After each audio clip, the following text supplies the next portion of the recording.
As storm clouds gather over Mrs. Rogers' garden, the Action Man gang assemble for the big parade. It's an impressive display of military muscle. And speaking of muscle, just look at Action Man's new fully posable physique. It's chest out and eyes right as the top brass take the salute. They know that whatever the task, Action Man with his dynamic new physique is ready for action.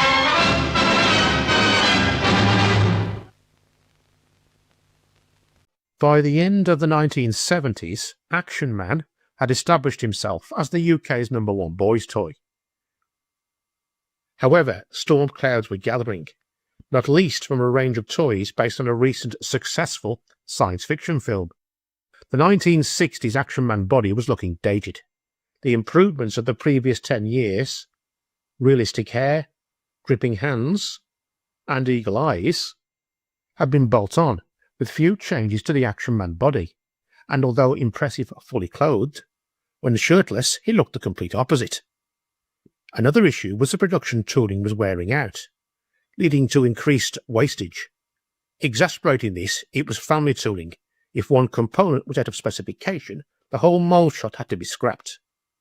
Also, the metal rivets used in construction were becoming a safety issue within the toy industry.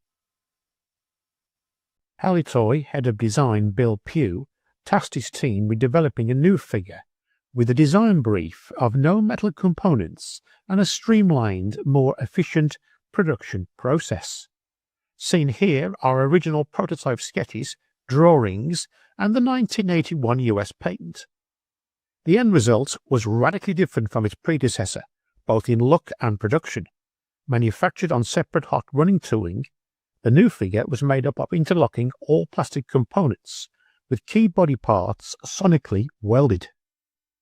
Halitoy named the new body Dynamic Physique. Action Man now sported a tanned, muscular body with moulded plastic underwear.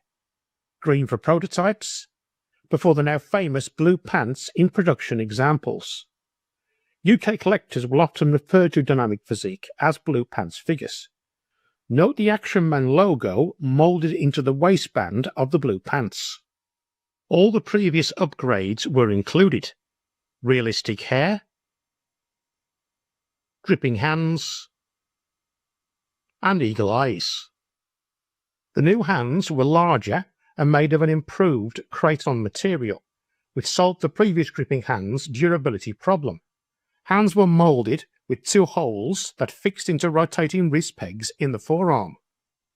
A larger clothes cup to accommodate new gripping hands were included. Action Man gained an additional scar on right bicep, and the lettering on back of torso was changed to CPG Products Corporation 1978. The only elastic component was the head post connection to the torso. Dynamic Physique more closely mimicked the human body, and an example of this is sitting a figure in a vehicle. The old body legs would splay, but Dynamic Physique would stay together, giving a much more realistic sitting pose.